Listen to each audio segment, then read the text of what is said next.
रसखान भले ही वृंदावन आए भय के कारण, क्योंकि लोगों ने डरा दिया था कि एक सांवरा सलोना बालक रहता है, एक टांग टेढ़ी है उसकी। टेढ़ी इसलिए कहते हैं ठाकुर जी को क्योंकि ठाकुर जी सीधे चलते नहीं हैं। चाल टेढ़ी सी चले वाम मोती लटकन। एक तो चाल भी टेढ़ी मेढ़ी चलते हैं और वहां में भी मोती लटकन। ठाकुर जी मुकुट में कभी कभी मोतियों का गुच्छा लटका रहता है ठाकुर जी के। एक तो टेढ़े चलते हैं और फिर वहां में भी वो मोती का जो गुच्छा है वो आगे पीछे हिलता है। चाल टेढ़ी सी चले वाम मोती लटकन, डोले ब्रज कुंजों में झूम के राधा रमन। चाल टेढ़ी से चले। एक तो ठाकुर जी टेढ़े, और ठाकुर जी टेढ़ी अदा से ही चलते हैं। वेणु गीत में ही उस भाव का वर्णन किया गया कि ठाकुर जी टेढ़े क्यों चलते हैं। कोई हड्डी टेढ़ी है क्या कोई दिक्कत है पूरे अंग में जो टेढ़े मेढ़े चलते हैं? खड़े भी सीधे नहीं होंगे, टेढ़े मेढ़े से ही होंगे। पूरे दिन पांव ऐसे लगा के खड़े रहते हैं, दर्द नहीं होता पैरों में? वेणु गीत या युगल गीत मुझे स्मरण नहीं है, दोनों में से किसी गीत में ऐसा वर्णन है कि ठाकुर जी टेढ़ी मेढ़ी चाल क्यों चलते हैं। बोले चाल चलते नहीं है, एक प्रयोजन है उसके पीछे भी। वो प्रयोजन क्या है? बोले कि भूदेवी जो है, पृथ्वी जो है, ये भगवान की पत्नी है। ये धरती भगवान की पत्नी है और उसको सुख देने के लिए ठाकुर जी पधारे हैं। और एकमात्र कृष्णावतार ऐसा अवतार है और एकमात्र वृंदावन ऐसी भूमि है जहां पर पूर्ण परब्रह्म श्री कृष्ण बिना पादुका के रहे, जब तक रहे।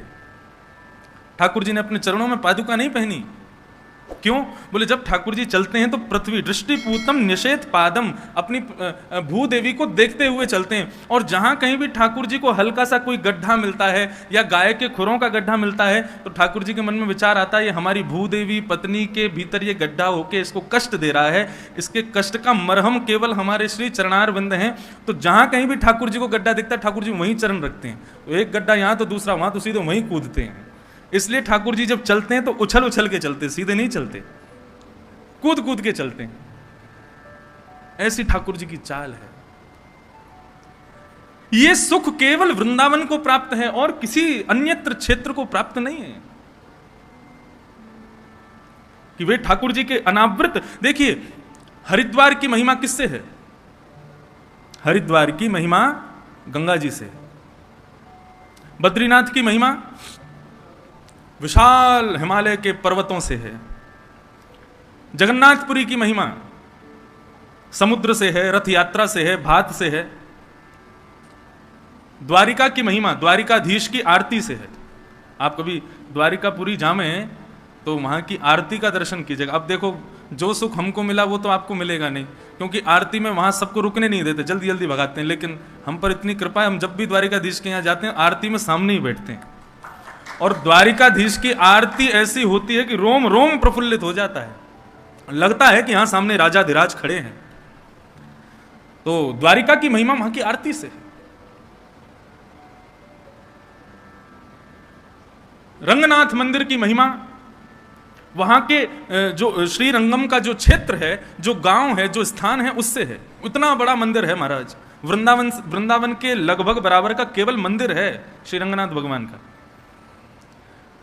सब तीर्थों के, सब स्थानों के आकर्षण के केंद्र, महिमा के केंद्र अलग अलग हैं, लेकिन श्रीधाम वृंदावन की आकर्षण का केंद्र क्या है? जगन्नाथपुरी का समुद्र श्रेष्ठ है, बद्रीनाथ के पर्वत श्रेष्ठ हैं, हरिद्वार की गंगा श्रेष्ठ है, लेकिन वृंदावन का तो कण-कण श्रेष्ठ है, क्योंकि कण-कण में ठाकुर जी विद्यमान है। यहां का प्रत्येक कण कृष्णमय है, कृष्ण स्वरूप है।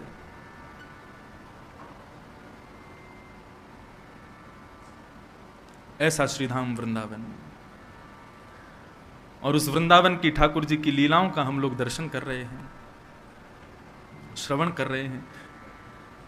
भगवान अब 6 वर्ष के हो गए। लाल जी की उम्र 6 वर्ष की हो गई। धीरे धीरे ठाकुर जी बड़े होते जा रहे हैं, वैसे वैसे लीलाएं ठाकुर जी की बढ़ती जा रही हैं। अब ठाकुर जी धीरे धीरे बछड़ा बछियाओं के संग संग गायों को भी चराने जाते हैं। और गाय चरा करके जब लौटते हैं तो ठाकुर जी का जो रूप माधुरी है उसका वर्णन श्री शुकाचार्य जी कर रहे हैं। ग्रीष्म ऋतु का समय है, ठाकुर जी गैया चरा करके लौट रहे हैं, प्रश्वेत के पसीने के बिंदु ठाकुर जी के अलकावलियों पर, ठाकुर जी के मुखमंडल पर आ रहे हैं। ठाकुर जी के मुख पर आने वाले प्रश्वेत के बिंदुओं को देख करके गाय मचल जाती है और मचल करके ठाकुर जी का श्रृंगार करने का भाव गाय के मन में उत्पन्न होता है। तो गाय क्या करती है, ठाकुर जी के आगे पीछे जोर जोर से कूदना शुरू करती है। उसके कारण से क्या होता है, गाय के चरणों से उड़ने वाली जो धूल है वो ठाकुर जी के प्रश्वेत के बिंदुओं से जाकर के चिपक जाती है और ठाकुर जी की मंगलमयी अलकावली, उनके मध्य में ठाकुर जी की पत्रावलियों का निर्माण हो जाता है। तम गोर जच्छुरित कुंतल बरहा वन्य प्रसून रुचिरे क्षण चारुहासम वेणुं गीत कीर्ति गोप्यो दृदीक्षत दृशो व्यगमन समेता।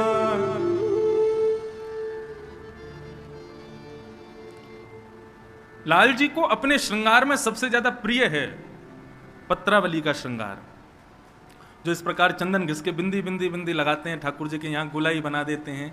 इस प्रकार से जैसे एक केसर की बिंदी, फिर एक लाल बिंदी, फिर केसर बिंदी, लाल बिंदी, इस प्रकार ठाकुर जी की पत्रावली। ये पत्रावली कहां से शुरू हुई? लाल जी गैया चरा करके लौट रहे थे तो प्रश्वेत के बिंदुओं को देख करके गायों ने उछल करके अपने चरण की रज ठाकुर जी के मुखमंडल पर पहुंचा दी। जैसे ही ठाकुर जी गैया चरा करके नंद भवन पहुंचे तो यशोदा मैया सबसे पहले लाल जी की नजर उतारती है। और आज जैसे ही यशोदा मैया मुख्य द्वार पर आई, मुख्य द्वार पर आकर के अपने लाला के मुखमंडल को देखो है, तो देखते ही यशोदा मैया भी आज नजर उतारनी भूल गई। इतने सुंदर ठाकुर जी लग रहे हैं। यशोदा के मन में आ रही है कहीं आज मेरी नजर मेरे लाला को ना लग जाए। वादन से जब गर्मियों का श्रृंगार रहता है, क्योंकि चंदन ठंडा होता है इसलिए शीतकाल में नहीं लगाया जाता, गर्मियों की सेवा में ठाकुर जी को पत्रावली का श्रृंगार किया जाता है। क्योंकि यशोदा जी को लाल जी पत्रावली के श्रृंगार में बहुत अच्छे लगते हैं, बहुत प्रिय लगते हैं। और ये पत्रावली का श्रृंगार दिया किसने? गौ माता ने, गायों ने। ऐसे ठाकुर जी की मंगलमयी लीला चल रही है। एक धेनुकासुर नाम का एक असुर रहता है वृंदावन में। ये धेनुकासुर जो है ये गधे के रूप में था। भगवान को जब ये बात पता चली, ग्वाल बालों ने आकर के कही, बोले लाला एक धेनुकासुर नाम का एक दैत्य रहता है, वो अपने बगीचे में खेलने नहीं जाता, उसके बगीचे के आसपास यदि कोई पहुंच जाए तो वो मारने आ जाता है, तू वाको वध कर दे। लेकिन ठाकुर जी के मन में कोई और लीला चल रही है।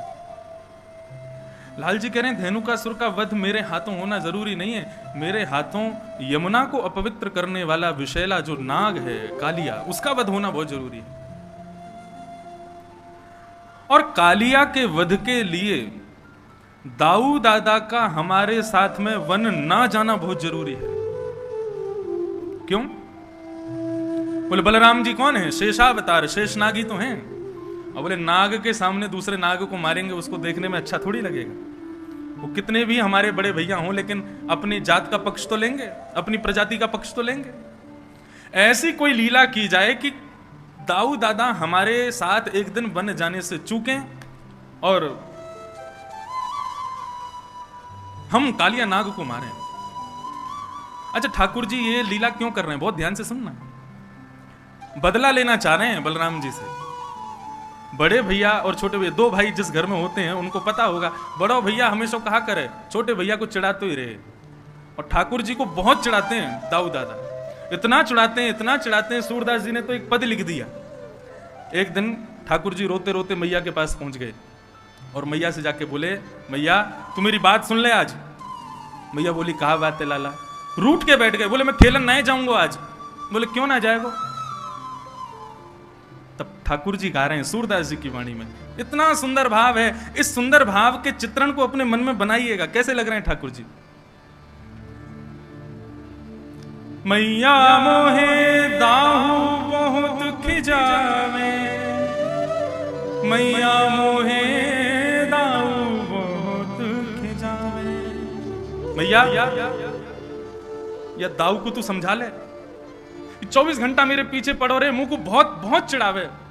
और खिजावे को मतलब एक हमारी ब्रज भाषा में खींच रहे हो मतलब चिड़चिड़ा रहे हो, मतलब अब खींचना कैसे बताएं, क्या कहेंगे खींचने को? चिढ़ना ही कहते हैं। देख कितना खींच रहा है, मतलब चिढ़ रहा है? रिसियारो, अभी रिसियानो ना समझेंगे सब रे। रिसियाना समझते हैं?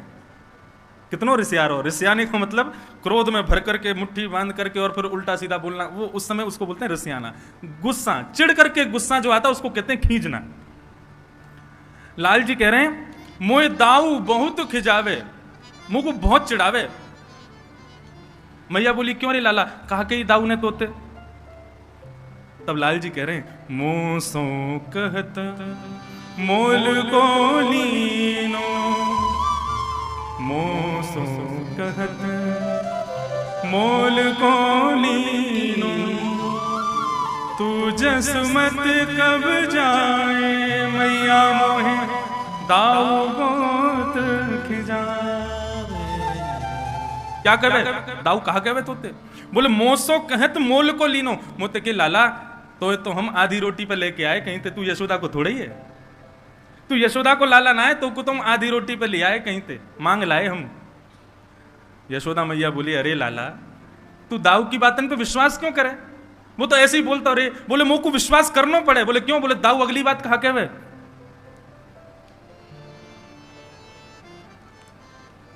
गोरे नंद जसोदा गोरी तू कत श्यामल घात।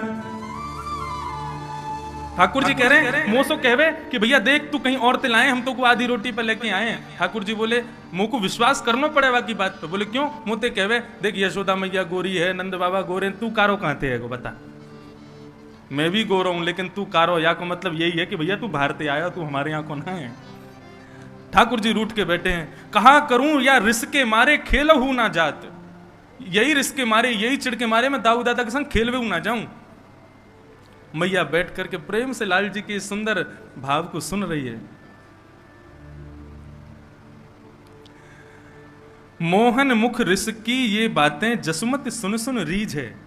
शिशुरदास जी कह रहे हैं ठाकुर जी के मुखमंडल पर क्रोध को देख करके यशोदा जी बड़ी रीझ रही है, बड़ी खुश हो रही हैं। नन्नो सो कन्हैया और ऐसे गुस्सा है कि बैठो है।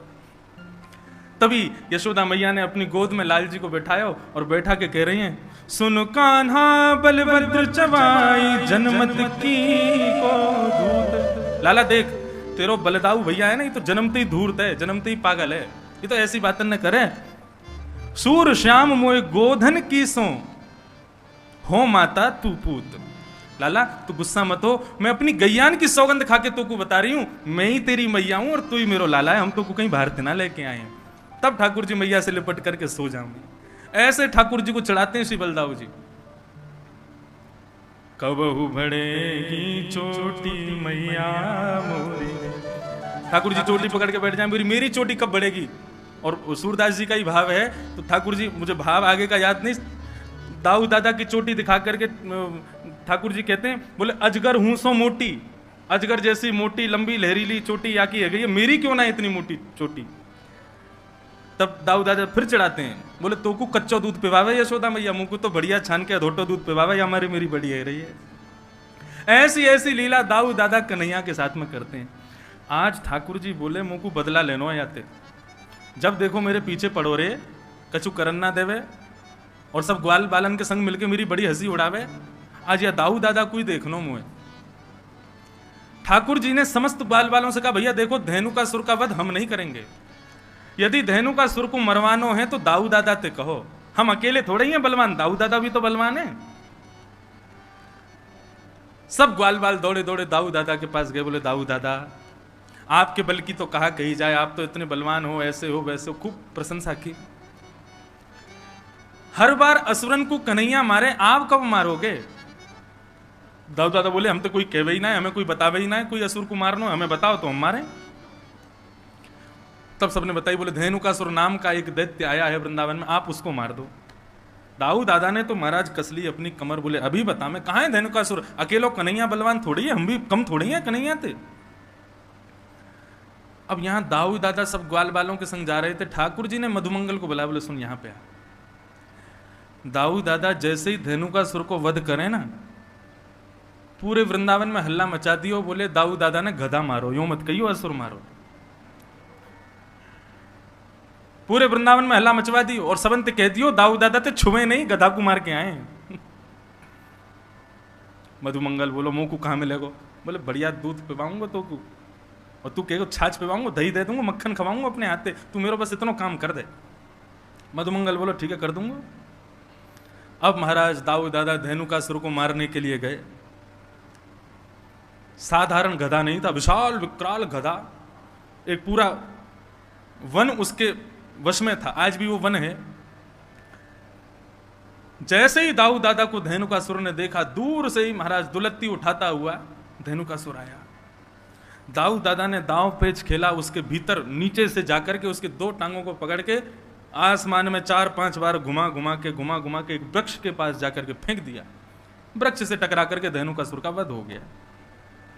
अब दाऊ दादा सोच रहे हैं लाला हमारो इतने सारे राक्षसन को मारे, सब लोग या को कंधा पे उठा करके सब नाचे गावे धूम मचावे, पूरे ब्रजमंडल में पुष्प वर्षण होवे, गोपी अटारीन ते फूल बरसा में सब स्वागत करें लाला को, आज वैसो ही स्वागत मेरो होवेगो। श्रीदामा आदि सब सखाओं से ठाकुर जी ने कही तुम लोग खूब जय जयकार करते हैं इनकी, और मधुमंगल से कही तू पहले भाज के सबन को बता दियो गधा कुमार के आ रहे हैं। अब तो श्रीदामा तन सुखा मन सुखा धन सुखा सबरे ठाकुर जी के सखा दाऊ दादा की खूब प्रशंसा कर रहे हैं। जय हो दाऊ दादा की जय हो, बलभद्र भैया की जय हो, शंकरषण भैया की जय हो, खूब प्रशंसा कर रहे हैं। दाऊ दादा कह रहे हैं अब वृंदावन आवे वारो है, समस्त गोपियां छत पे खड़े है के पुष्प बरसाएंगी, यशोदा मैया मेरी आरती उतारेगी, रोहिणी मुंह को हृदय से लगावेगी, कन्हैया मुंह को दंडवत प्रणाम करेगा, आज मैंने भी राक्षस मारो। लेकिन यहां जैसे ही दाऊ दादा वृंदावन में पहुंचे, गोपियां सामने से निकले और मुंह पे हाथ धर के खूब जोर से हंसे। ग्वाल बाल बगल से निकले तो हंसी मजाक करते हुए निकले, अरे दाऊ दादा तुमने तो नाक कटा दी आज हमारी। अटारीन पे गोपियां सब खड़ी हैं लेकिन मुंह को ढक करके खड़ी हैं और जोर जोर से हास परिहास कर रही हैं। दाऊ दादा जिस गली से निकले वहां यदि समूह होता सब अरे भागो भागो भागो, यदि छुवियों में तो गधा को मार के आयो है। दाऊ दादा के नेत्र लाल पड़ गए, आंसू निकलने लगे, रोते भय पहुंच गए। यशोदा मैया सब समझ गए किसने किया ये काम। रोते रोते गए यशोदा मैया से जाके बोले आज लाला ने मेरी ऐसा अपमान करवाया पूरे वृंदावन में। मैया मैंने राक्षस मारो, मैंने दैत्य मारो, भले ही वो गधा के रूप में हो लेकिन राक्षस हटाओ। और कन्हैया ने पूरे वृंदावन में झूठी खबर फैला दी कि मैंने गधा मारो है। दोनों भैयान में हाथापाई हेन लगी, दोनों लड़न लगे। यशोदा मैया आई, दोनों के बीच बचाव कियो, दूर दूर किए, बोले कहा करना चाहो आज बता दो। दाऊ दादा बोले मैं बड़ा हूं, मैं पहले बोलूंगा। बोले बोल। बोले आज के बाद कन्हैया के संग में खेलवे नहीं जाऊंगा वन में। ठाकुर जी तुरंत चरणों में गिर गए, जय। अरे दाऊ दादा ऐसे मत करो, आपके बिना तो मैं कैसे खेलूंगा, आपके बिना कैसे जाऊंगा, आपके बिना मेरा मन कैसे लगेगा, मेरा ख्याल कौन रखेगो, मुकुमा वन में भोजन कौन करावेगो। दाऊ दादा बोले अब तो को पता चलेगी, अब अकेलो जा, मैं ना जाऊंगा तेरे संग, मैं अपनी दूसरी मित्र मंडली बनाऊंगा, वाके संग रहूंगा, तू अपनी मित्र मंडली के संग जा। ठाकुर जी झूठे आंसू बहाने लगे। दाऊ दादा कह रहे हैं 2-4 दिन थोड़ा सा रूठेगा फिर मना लूंगा। ठाकुर जी लेकिन अंदर ही अंदर प्रसन्न हो रहे हैं, वाह भाई बहुत बढ़िया, अब कम से कम ये दूर तो रहेंगे, 1 आध दिन में ही हम काम कर देंगे। कालिया नाग का वध करना है, इनके बिना करना है। ठाकुर जी बहुत चिंतित हैं कालिया नाग को लेकर। बंधुओं कालिया नाग के विषय में थोड़ा विस्तार से आज सुनिएगा, बहुत सावधानी से बैठो। कालिया नाग के विषय में श्रीमद् भागवत में वर्णन है, उसका विष सामान्य नहीं था, कालिया नाग का विष साधारण नहीं था। ऐसा कहते हैं कि कालिया नाग जिस क्षेत्र में रहता था तो करीब 200 गज यमुना जी का क्षेत्रफल कालिया नाग ने अपने विष से विषैला किया हुआ था।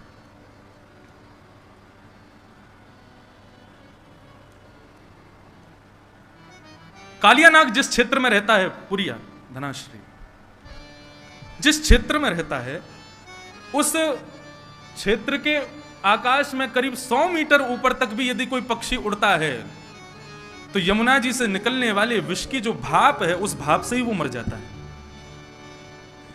कालियानाग जिस क्षेत्र में यमुना जी में रहता है वहां करीब करीब आसपास की भूमि में कोई हरे भरे पौधे नहीं है, वृक्ष नहीं है, पेड़ नहीं है। यहां तक कि ऐसा वर्णन है कि कोई तीर पर यदि उस जो कालीदह है, आज कालिया का घाट है, उसको कालिया कृष्ण घाट कहा जाता है, वहां यदि कोई भ्रमण भी करता था तो यमुना से निकलने वाले विष की सुगंधी मात्र से उसका वो मूर्छित हो जाता था, इतना विषैला था कालिया। भगवान को 2-4 बार खबर मिली कि कुछ गाय यमुना का जल पीने के लिए जाती हैं और वहां यमुना जल पीते ही मूर्छित हो जाती हैं। बंधुओं, यमुना कौन है? यमुना साक्षात भक्ति है। और कालिया कौन है? कालिया ही अहंकार है। कई वैष्णव जन ऐसे होते हैं, कई भक्तगण ऐसे होते हैं, उनके भीतर भक्ति तो होती है लेकिन अहमत्व का त्याग वो लोग नहीं कर पाते। एक सूक्ष्म मैं भक्त हूं यह भी एक अहंकार है, ऐसा अहम उनके भीतर बना रहता है। ठाकुर जी कहते हैं मुझको वो हल्का सा भी अहम प्रिय नहीं है, अहंकार प्रिय नहीं है। यमुना भक्ति स्वरूपा है और उसमें अहंकार रूपी कालियानाग टिक नहीं पाएगा।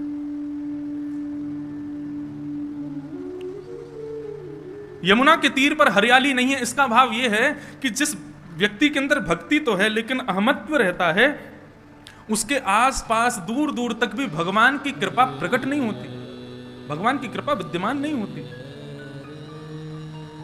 इसलिए बंधु, भक्त बने तो सबसे पहले इस चीज का विशेष ध्यान रखें कि हमारे भीतर अहमत्व ना हो। गोपियों यथा ब्रज गोपिका नाम, नारद भक्ति सूत्र में श्री नारद जी महाराज कहते हैं कि ब्रज की गोपियां उनसे बड़ा कोई भक्त नहीं है, लेकिन रास करते करते उनके भीतर भी एक अहमत्व की गंध तो आई थी, जिसके कारण ठाकुर जी वहां से भी अंतर्ध्यान हो गए। आज इतनी कथाएं हम लोग सुनते हैं, इतना भगवत नाम हम लोग गाते हैं, इतने नाम जप हम लोग करते हैं, इतनी ठाकुर जी की सेवा हम लोग करते हैं, फिर भी ठाकुर जी का किंचित मात्र भी अनुभव हमको क्यों नहीं होता? क्योंकि किसी ना किसी रूप में अहम तो भीतर है। कालिया नाग हमारे भीतर बैठा है।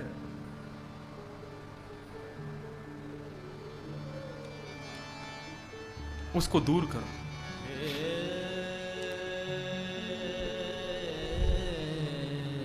लेकिन एक आश्चर्य की बात, काली दह पर एक भी वृक्ष नहीं है, एक भी हरियाली नहीं है, एक भी घास नहीं है विष के कारण, लेकिन एक कदम्ब का वृक्ष है जिस पर चढ़कर के भगवान कूदे थे। ये कदम्ब वृक्ष, क्योंकि श्रीमद् भागवत में स्पष्ट लिखा है, कृष्ण कदम्ब मदिरुहा ततो तुंग नयपत्य विशोदे। एक कदम्ब का वृक्ष वहां है। परीक्षित जी महाराज ने पूछा, महाराज जब एक भी वहां पर घास नहीं, हरियाली नहीं, दूर दूर तक कोई प्रकट होने वाली जंतु नहीं, तो फिर ये कदम्ब कैसे जीवित है? तब एक अद्भुत कथा सुनाई गई। बोले कि जब देवासुर संग्राम हो रहा था, देवता और असुरों के बीच में अमृत को लेकर के युद्ध हो रहा था, अहम पूर्वम, हम पहले पिएंगे, हम पहले पिएंगे। उस समय भगवान ने विचार किया ये तो बहुत युद्ध हो रहा है, इनको संभालने के लिए, इनको रोकने के लिए कोई स्त्री का प्रकट होना बहुत जरूरी है। और उस समय विष्णु भगवान ने, नारायण ने विचार किया कि मैं मोहिनी रूप धारण करूं। तब भगवान ने गरुण जी को आदेश किया, बोले गरुण मुझे थोड़ा समय लगेगा, मैं मोहिनी रूप धारण करके आ रहा हूं, तब तक इस पूरे युद्ध को तुम संभालो, अमृत कलश का तुम रक्षा करो। गरुण जी महाराज उड़ते हुए आए और समुद्र मंथन में निकले हुए अमृत कलश को लेकर के सीधे पहुंचे नासिक, और नासिक में ले जाकर के गड्ढा करके वहां उसको गाड़ने लगे। इतने में क्या देखते हैं, 33 करोड़ देवता और दैत्य सब दौड़े दौड़े वहां भी आ गए। गरुड़ जी महाराज ने तुरंत वहां से अमृत कलश निकाला, 2-4 बूंद वहां गिर गई, इसलिए कुंभ वहां होने लगा। सीधे भागे प्रयागराज। प्रयागराज में भी समस्त देवता असुर आ गए, वहां से भागे हरिद्वार। हरिद्वार से जब भागने लगे तो कहां पहुंचे? यमुना के पुलिन पर। चाहते तो थे वृंदावन में विराजे, लेकिन देवता और असुर इतनी द्रुत गति से पीछा कर रहे थे कि थोड़ी देर बैठने का ही अवसर मिला। कहां बैठे? बोले यमुना के पुलिन पर विराजमान एक कदम्ब के वृक्ष पर बैठे, कलश को लेकर के। इसलिए वृंदावन में कुंभ नहीं लगता। कुंभ से पूर्व, हरिद्वार कुंभ से पूर्व केवल बैठक होती है। क्यों? क्योंकि अमृत कलश को लेकर के गरुण जी यहां बैठे थे और उस समय अमृत कलश से कुछ बिंदु छिड़क करके उस कदम्ब ने अपने भीतर धारण कर लिए थे, जिसकी वजह से कालिया नाग के आगमन पर सब कुछ वहां से जा चुका था, लेकिन कदम्ब वृक्ष तब भी विद्यमान था, जिस पर चढ़कर के भगवान कूदे थे यमुना जी।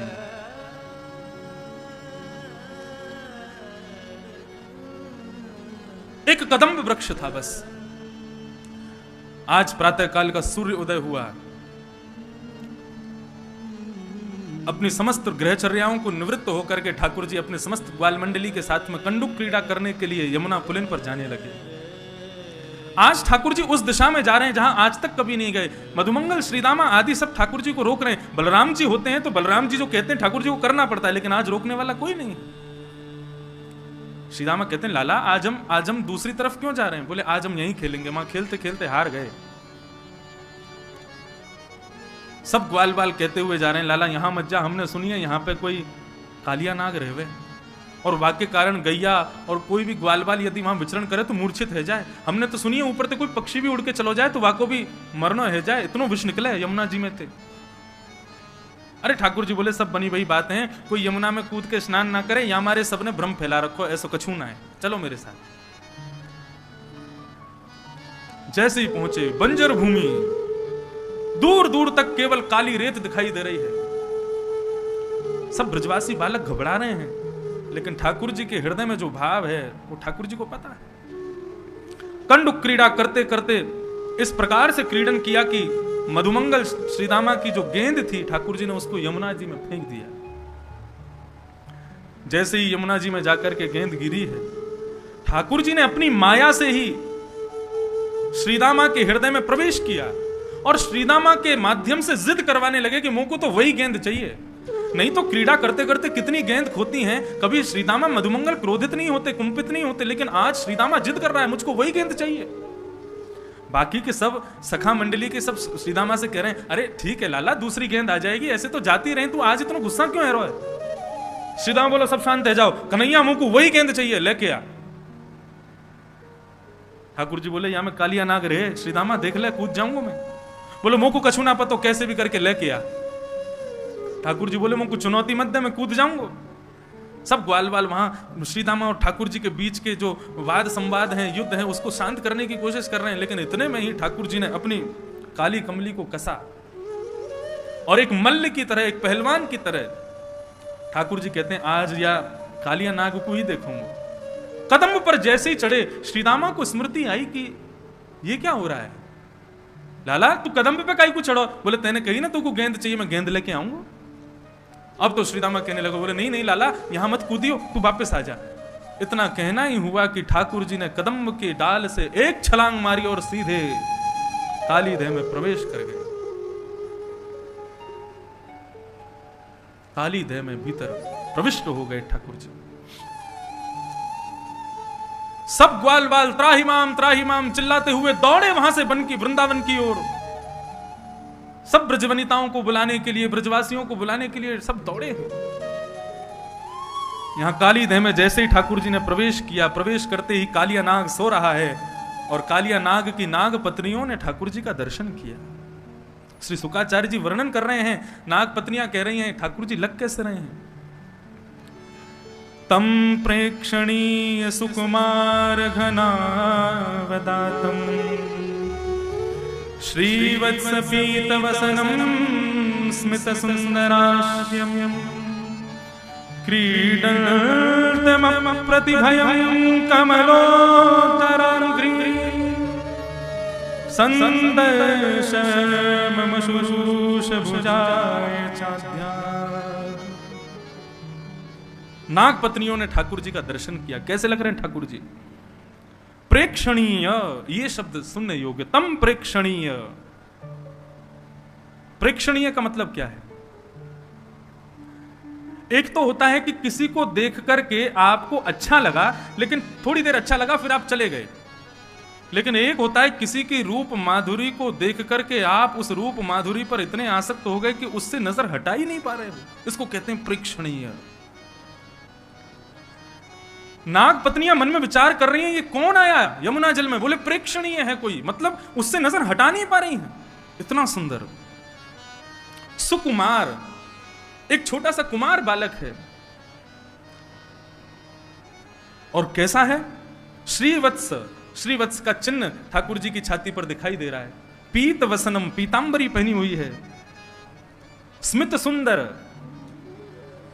स्मित कहते हैं एक मधुर सी एक मुस्कान मुखमंडल पर है, जिससे ठाकुर जी अत्यंत सुंदर लग रहे हैं। क्रीडंत मत प्रतिभयम, क्या कर रहे हैं? बोले तैर रहे हैं जल के भीतर। कमलोद्धरांघ्री, संपूर्ण अंग कैसा है? बोले कमल के भांति कोमल जैसा अंग है ठाकुर जी का। स्वामी श्री हरिदास जी महाराज कहते हैं, ऐसी छवि को देख करके ऐसे ही देखत रहूं मैं जन्म सुफल कर मानो, ऐसे ही देखत रहूं मैं जन्म सुफल कर मानूं। यही भाव है प्रेक्षणीय का, मतलब नाग पत्नियों का मन हो रहा है कि हम इसको देखते ही रहें, इससे नजर हटावे नहीं, इतना सुंदर है। ऐसे सुंदर सुकुमार ठाकुर जी को देख करके नाग पत्नियां मोहित हो गई। तभी ठाकुर जी भीतर प्रवेश करते हैं और नीचे देखते हैं, और देख करके देखते हैं कि कालिया नाग सोया हुआ है। वेग से जाते हैं ठाकुर जी और उसके सोए हुए फण के ऊपर अपना पाद प्रहार करते हैं, और उस प्रहार से कालिया नाग विशाल रूप धारण करके ठाकुर जी के सामने खड़ा हो जाता है। एक तो सर्प गुस्सैल होता है, और उसमें भी सोए हुए सर्प को छेड़ दिया जाए तो उस समय उसका क्रोध इतना भयंकर होता है कि यदि किसी को डस दे तो दुनिया की कोई ताकत उसको बचा नहीं सकती। 101 फन हैं कालिया नाग के। विशाल विकराल कालिया नाग ठाकुर जी के सामने खड़ा हो गया। जैसे ही ठाकुर जी को देखा, कुछ सोचता तो बाद में सबसे पहले फन मारा। जैसे ही फण मारने के लिए आगे बढ़ा, ठाकुर जी 2 कदम पीछे को हट गए। जैसे ही पीछे हटे तो फण जाकर के ठाकुर जी के चरण के अंगुष्ठ के अग्रभाग में लगा। शुकाचार्य जी वर्णन करते हैं, परीक्षित, ठाकुर जी पूर्ण रूपेण मन बना करके गए थे कि आज कालिया नाग को जीवित नहीं छोड़ेंगे, लेकिन कालिया नाग ने जैसे ही फण मारा और वो फण जाकर के ठाकुर जी के चरणों के अग्रभाग में लगा, तो ठाकुर जी के मन में आया, बोले अरे कालिया नाग, मैं तो तुझे मारने आया था, लेकिन अब तेने प्रणाम कर लिया, अब तू शरणागत हो गया, अब तेरा वध नहीं कर पाऊंगा। शरण गए प्रभु ताही न त्यागा, त्याग नहीं सकता तुझे मैं अब। पीछे हट गए ठाकुर जी। जैसे ही नीचे फण मारा तो फण नीचे जमीन में लगा, उससे और ज्यादा लग गई कालिया नाग के, तो और कुंपित हो गया, क्रोधित हो गया। आबाल वृद्ध बनिता सर्वेंग पशुवृत्तय, सब दौड़े दौड़े आए। जैसे ही पूरे वृंदावन में पता चला कि ठाकुर जी काली देह में कूद गए हैं, छोटे छोटे बालक, बड़ी वृद्ध माताएं, युवती, गोपियां, सब दौड़े हैं यमुना पुलिन की ओर। और ऐसा वर्णन करते हैं कि दौड़ करके वहां खड़े होकर देख नहीं रहे, सब दौड़ करके काली देह में कूदने को ही तत्पर हो रहे हैं। इतने में ही बलराम जी पहुंचे, और बलराम जी ने जाकर के काली देह के किनारे पर समस्त गोपांगनाओं को, समस्त ब्रजवासियों के चरणों में प्रणाम करके सबको रोका कि कृष्ण प्राणान निर्विशस्तो नंदादीन विक्षयतम हृदम। बलराम जी समझा रहे हैं, बोले आपको कृष्ण पर विश्वास नहीं है, इतने बड़े बड़े राक्षस आए, लेकिन हमारे कन्हैया का बाल बांका किसी ने किया?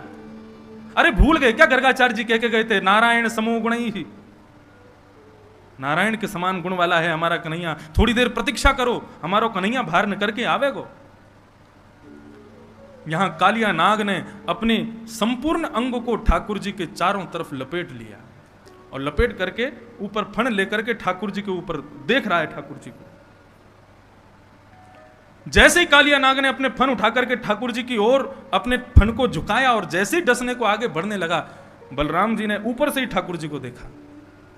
लो कन्हैया, इतनी प्रतीक्षा किस बात की कर रहे हो? अरे इस काली नाग को मजा क्यों नहीं चखा देते? जब बलराम जी ने ये आश्वासन दे दिया कि हमको कोई दिक्कत नहीं है, तुम कर लो जो करना है, ठाकुर जी ने तुरंत अपना वेग से शरीर फुलाना शुरू किया। कालिया नाग की नस नस ढीली हो गई। कालिया नाग को लगा यदि अभी मैंने इस बालक को नहीं छोड़ा तो पूरा शरीर फट जाएगा मेरा। तुरंत अपने शरीर को ढीला कर दिया कालिया नाग ने। 101 फण हैं उसके, अपने प्रत्येक फण से जीव को बाहर निकालता है ठाकुर जी को डसने के लिए। ठाकुर जी ने उसकी जितनी जीव बाहर आ रही थी समस्त जिह्वाओं को एक साथ पकड़ा और पकड़ करके जिस प्रकार रथ हाँकता है कोई घोड़ों के पीछे खड़ा होकर, ठाकुर जी ऐसे ही समस्त जीवों को पकड़ करके कालिया नाग के मस्तिष्क पर चढ़ गए, खींच लिया जोर से। ये सर्वांगीण भाव है श्रीमद् भागवत में। जो जो एक एक बात लिखी है सब यहां पर बताई जा रही है। जैसे ही ठाकुर जी ने जीव को खींचा, कालिया नाग अपनी अन्य मुखों से जीव निकाल करके ठाकुर जी को डसने लगा। ठाकुर जी बोले ऐसे ना मानेगो, या को मजा चकाने ही पड़ेगा। जिस जिस मुख से अपना फण बाहर निकालता है उस फण पर ठाकुर जी अपनी एड़ी दबाते हैं, चरण नहीं रखते हैं, अपने चरण के पिछले भाग से उसके मस्तिष्क को रोंदते हैं। अब 101 फण वाला कालिया नाग कभी पहली जीव को निकाले, कभी 10वीं जीव को निकाले, कभी 80वीं जीव को निकाले। जिस जिस जीव को कालिया नाग निकाले ठाकुर जी उतनी द्रुत गति से उसके मस्तिष्क पर प्रहार करते हैं। करते करते इतनी तीव्र गति से, इतनी द्रुत गति से ठाकुर जी वहां पर कूदने लगे कि आकाश में दर्शन कर रहे समस्त देवताओं को लगने लगा कि ठाकुर जी कहीं तांडव नृत्य तो नहीं कर रहे। समस्त देवता बोले अरे मृदंग लाओ, गाजे बाजे लाओ, भैया राग रागनी गाओ, हमारे श्याम सुंदर आज नृत्य कर रहे हैं। यहां बेचारो कालिया नाग मरो जा रहा है और आकाश में सबको लग रही है कि ठाकुर जी नृत्य कर रहे हैं। गंधर्व सिद्ध सुच सुरचारण देव बद्ध प्रत्या मृदंग पणवान कवाद्य गीता। सारे देवता गंधर्व आकाश में मृदंग बजाने लगे, कांसे बजाने लगे, गीत गाने लगे, पुष्प वर्षण करने लगे। बोले आज हमारे ठाकुर जी नृत्य कर रहे हैं। शुक्राचार्य जी कह रहे नृत्य हो नहीं रहा है, लेकिन सबको लग रहा है कि ठाकुर जी नृत्य कर रहे हैं। जैसे ही ठाकुर जी ने द्रुत गति से घूमना शुरू किया, आकाश मार्ग से समस्त देवता गाने लगे। तांडव गति मुंडन पर, तांडव गति मुंडन पर, तांडव गति मुंडन पर, तांडव गति मुंडन पर, निर्तत बनवारी, तांडव गति मुंडन पर, निर्तत बनवारी, तांडव गति मुंडन पर, तांडव गति मुंडन। चम चम चम चरण धरत, चम चम चम चरण धरत, पम पम पम फणन ऊपर, पम पम पम फणन ऊपर, बिन बिन बिन बिनति करत, बिन बिन बिनति करत, बिम बिम बिम बिनति करत, बिम बिम बिम बिनति करत, नाग वधू तारी, तांडव गति मुंडन पर, तांडव गति मुंडन पर, निर्तत बनवारी, तांडव गति मुंडन पर, निर्तत बनवारी, तांडव गति मुंडन पर, तांडव गति निर्तत बनवारी, तांडव गति मुंडन पर, निर्तत बनवारी, तांडव गति, तांडव गति, तांडव गति मुंडन। तांडव नृत्य कर रहे हैं ठाकुर जी। आकाश मार्ग से समस्त देवता पुष्प वर्षण कर रहे हैं। तभी क्या देखती हैं नाग पत्नियां? कालिया नाग के मुख से, नाक से, कान से, हर स्थान से जितने छिद्र हैं उसके मुख में सब जगह से रक्त की धार बह रही है। नाग पत्नियों ने सोचा कि यदि अब ठाकुर जी से प्रार्थना नहीं की तो हमारे पतिदेव मारे जाएंगे, मर जाएंगे। तब यहां पर इतना सुंदर भाव कहते हैं शुक्राचार्य जी कि परीक्षित नाग पत्नियों ने सीधे जाकर के ठाकुर जी की स्तुति नहीं गाई। नाग पत्नियां काली नाग के बच्चों को लेकर के आई और बच्चों को आगे करते हुए मतलब ठाकुर जी के सामने उनको थोड़ी दया आ जाए, उन बच्चों को आगे करते हुए फिर नागपत्नियां हाथ जोड़ करके खड़ी हैं और उन बालकों को दिखा करके फिर स्तुति गाती हैं ठाकुर जी की। और कितनी सुंदर मधुरतम स्तुति गाई है नागपत्नियों ने, सावधानी से सुनिएगा। न्यायो हि दंडः कृतकिल विशेष त्वावतार खल निग्रहाय रिपो सुतान्मपि तुल्य दृष्टे धत्सेदमं फलमेवानुशंसन्।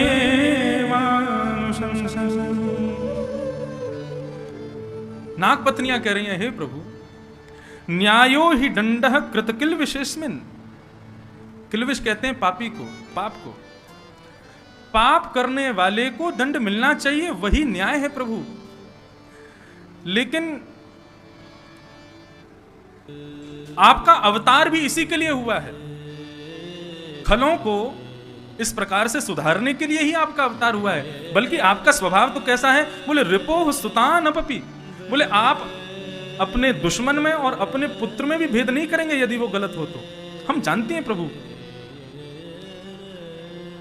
आपका स्वभाव मंगलमय है, निर्मल है, लेकिन हम तो ऐसा समझती हैं कि हमारा पति पापी नहीं है, इसने पाप नहीं किया है।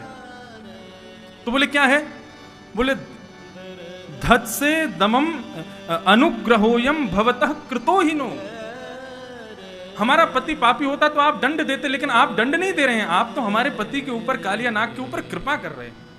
अपने चरणार विंदों को उसके प्रत्येक मस्तिष्क पर रख करके आप कृपा कर रहे हैं।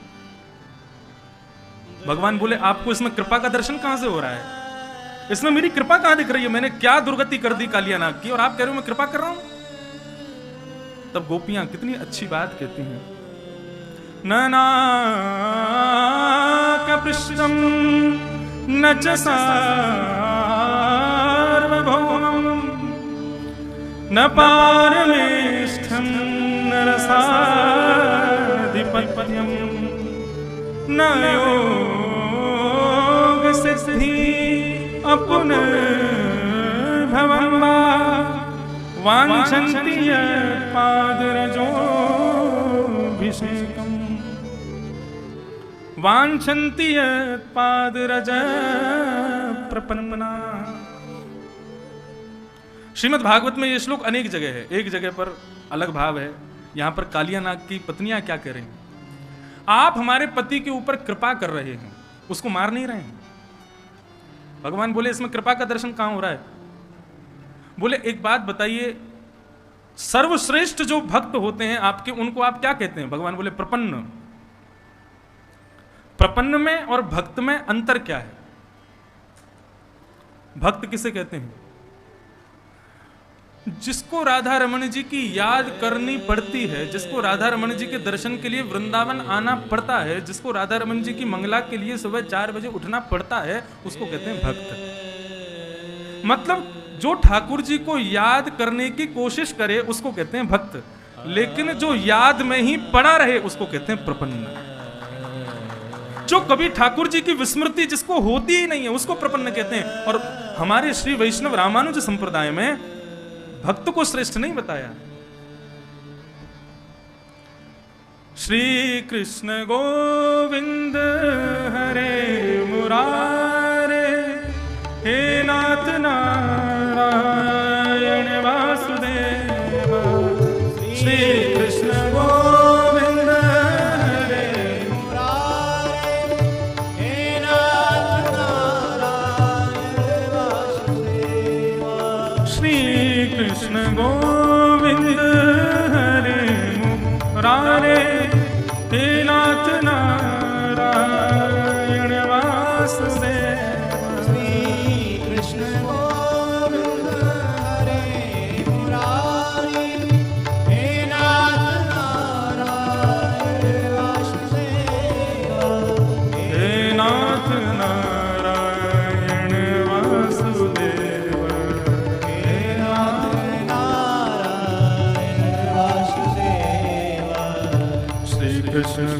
गोविंद हरे मुरारी, हे नाथ नारायण वासुदेव। श्री कृष्ण गोविंद हरे मुरारी, हे नाथ नारायण वासुदेव। बहुत ध्यान से सुनिएगा। मुझे वास्तव में इतना आनंद आया जब नाग पत्नियों की स्तुति सुनी। वो कितने बुद्धिमत्ता से, कितनी बढ़िया तरीके से अपने पति को बचा रही हैं। वो भगवान से कहती है, प्रभु आपके विशिष्टतम भक्त को क्या कहा जाता है? प्रपन्न। और प्रपन्न का अर्थ क्या होता है? जो आपको याद करता है, कभी कभी उसको भक्त कहते हैं, या जिसको याद करने के लिए कोशिश करने, या फिर इतना कहें, समझिए, भगवत प्राप्ति के लिए जो साधनों का सहारा लेवे उसको कहते हैं भक्त, और बिना साधन के साध्य की प्राप्ति कर ले उसको कहते हैं प्रपन्न। जैसे कि मैं माला क्यों जप रहा हूं, मेरे हाथ में माला क्यों है? बोले माला जप रहा हूं, बिना माला के मुझसे नाम जपा नहीं जाता। तो आप भक्त हो, आप साधक, आप प्रपन्न नहीं हो। आपको माला की जरूरत है तभी नाम जप पाओगे, नहीं तो नहीं जप पाओगे। अरे आज वेंकटेश भगवान कैसे लग रहे हैं? बोले उसके लिए तो यहां से जाना पड़ेगा, तिरुमला जाना पड़ेगा, तिरुमला से तिरुपति जाना पड़ेगा, लाइन में लगना पड़ेगा, तब जाके वेंकटेश भगवान के दर्शन होंगे, तब बताएंगे कैसे लग रहे हैं। भक्त का मतलब होता है साध्य की प्राप्ति के लिए साधन की आवश्यकता, और प्रपन्न का मतलब है साधन के बिना ही साध्य की प्राप्ति। एक प्रपन्न भक्त की कथा सुनाएं।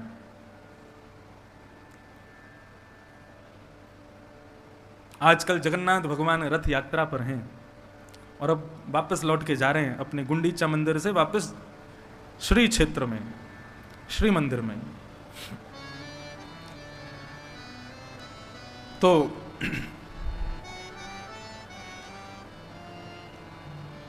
ये बात है 17वीं सदी की।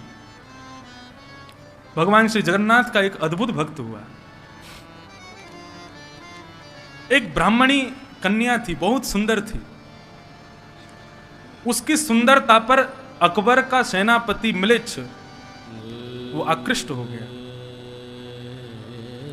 उसका नाम था कालबेग।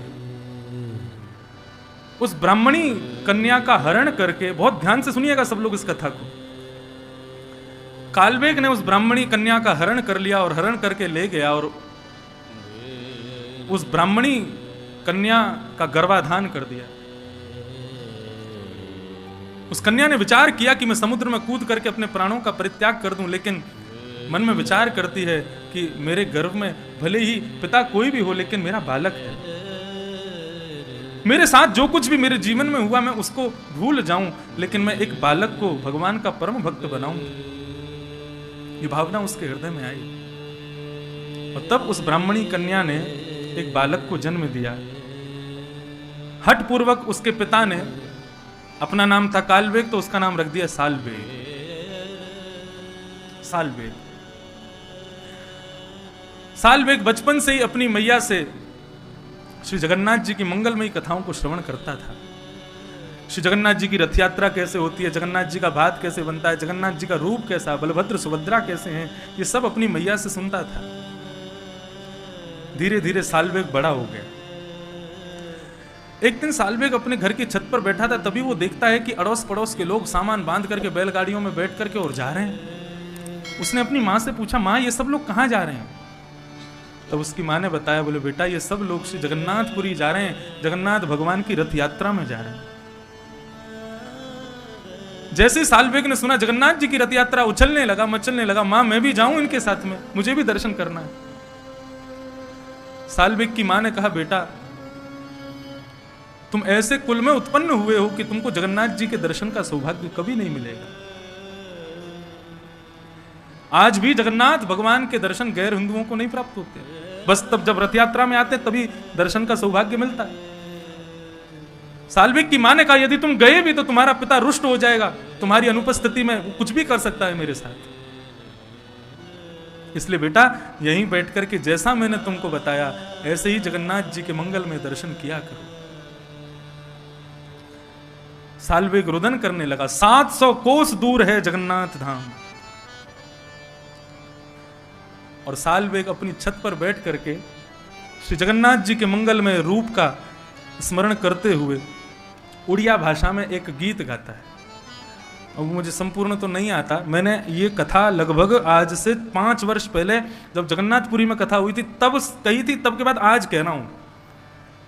आज ये प्रसंग सुनते समय प्रपन्न भक्त का स्मरण कर रहा था। कौन प्रपन्न भक्त, किसके बारे में बताऊं? अनेकों हैं, सभी प्रपन्न हैं, लेकिन तब स्मरण आया सालवेग का।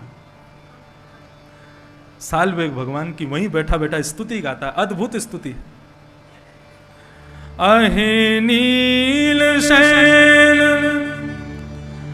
प्रबल तारण, अहे नील शैल प्रबल तारण, मुआरत नलनीव नकुर दशन, अहे नील शैल प्रबल तारण, मुआरत नलनी वनकूक दशन, अहे नील शैल। सालवेग गा रहा है, अरे नीलाचल पर्वत के मदमस्त हाथी जगन्नाथ। श्री जगन्नाथ भगवान जब रथ यात्रा के लिए जाते हैं उस समय का स्वरूप कैसा होता है जगन्नाथ जी का। समस्त पंडा पुजारियों के कंधे पर हाथ रख करके जिस प्रकार एक हाथी गजगामन चाल, ऐसे जगन्नाथ भगवान सिड्डियों पे कूद कूद के आते हैं नीचे जब रथ यात्रा के लिए जाते हैं, और सीधे नहीं चलेंगे, आगे फिर पीछे, फिर आगे फिर पीछे। सालवेग ने कभी दर्शन नहीं किया अपने जगन्नाथ जी का, लेकिन अपनी मां से सुने हुए वचनों को केवल गा रहा है। अहि नील शैल प्रबल मत तारण, ए नीलाचल पर्वत के पर्वत यानी कि मत वाले हाथी। हाथी का एक स्वभाव होता है क्या कि हाथी कमल के वन को जब देखता है तो उसको छोड़ता नहीं है, ध्वस्त कर देता है। सालवेग जगन्नाथ भगवान से कह रहा है, मुआरत नलनी वनकूक दशन।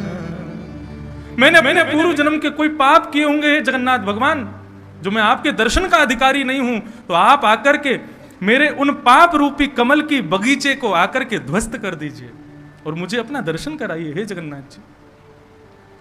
सालवेग जब ये स्तुति गा रहा था, श्री जगन्नाथ भगवान श्री मंदिर से उतर करके रथ की ओर प्रस्थान कर रहे थे, और जैसे ही रथ में जाकर के आरूढ़ हुए, वहां ठाकुर जी को करोड़ों भक्त नहीं दिख रहे हैं, केवल सालवेग की मंगलमय स्तुति सुनाई दे रही है। एक म्लिच्छ मुस्लिम बालक है सालवेग।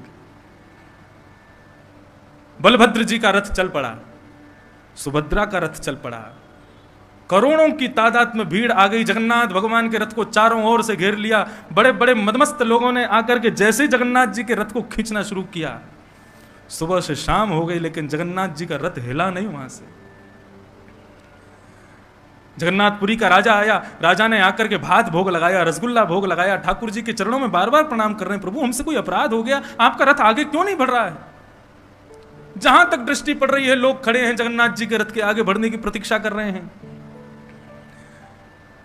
राजा ध्यानस्थ होकर के बैठा, जगन्नाथ भगवान उसके स्वप्न में प्रकट हो गए और कहा, बोले आज मेरे रथ को खींचने के लिए एक भी व्यक्ति जगन्नाथपुरी में क्यों नहीं आया।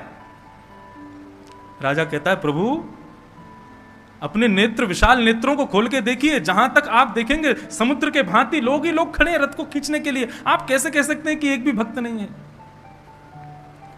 जगन्नाथ भगवान रुदन करने लगते हैं और कहते हैं, हे राजन, आज मुझको केवल सालवेग दिख रहा है, मुझको और कोई दिखाई नहीं दे रहा।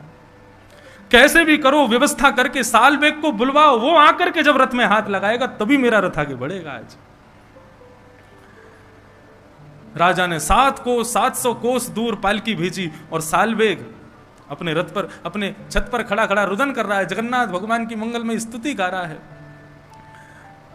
राजा की समस्त लोग गए और जाकर के सालवेग को पालकी में लेकर के आए। करोड़ों लोग जो जगन्नाथ जी के दर्शन के लिए आतुर बैठे थे, लेकिन अब जगन्नाथ जी को कोई नहीं देख रहा, सब सालवेग की प्रतीक्षा कर रहे हैं, भाई कौन ऐसा भक्त है जिसके लिए जगन्नाथ जी आगे नहीं बढ़ रहे। एक म्लेच्छ का बालक सालवेग जब पालकी में बैठ करके उस करोड़ों जनसंख्या के बीच में प्रकट होता है, रथ पर बैठे हुए जगन्नाथ जी का विग्रह मानो मदमस्त होकर के मचलने लग जाता है। राजा को आज्ञा करते हैं साल्वेग को लेकर के आओ और आकर के मेरे हृदय से लगा दो। साल्वेग पालकी से उतरता है, रथ पर चढ़ता है। करोड़ों लोग देख रहे हैं। जिन ठाकुर के दर्शन का अधिकार म्लेच्छों को नहीं है, आज वो म्लेच्छ का बालक साल्वेग भगवान को आलिंगन करने जा रहा है। जगन्नाथ भगवान का पहली बार दर्शन साल्वेग करता है। मानो जगन्नाथ भगवान कहते हैं ये भुजाएं तेरे आलिंगन के लिए ही खड़ी की है मैंने, साल्वेग आ जा और मुझे अपने हृदय से लगा ले। साल्वेग जाकर के जैसे ही जगन्नाथ जी को अपने हृदय से लगाता है, जगन्नाथ भगवान का रथ बिना किसी के हाथ लगाए अपने आप बढ़ने लग जाता है। इसको कहते हैं प्रपन्नता। यह भक्त का लक्षण नहीं है, यह प्रपन्नता का लक्षण है।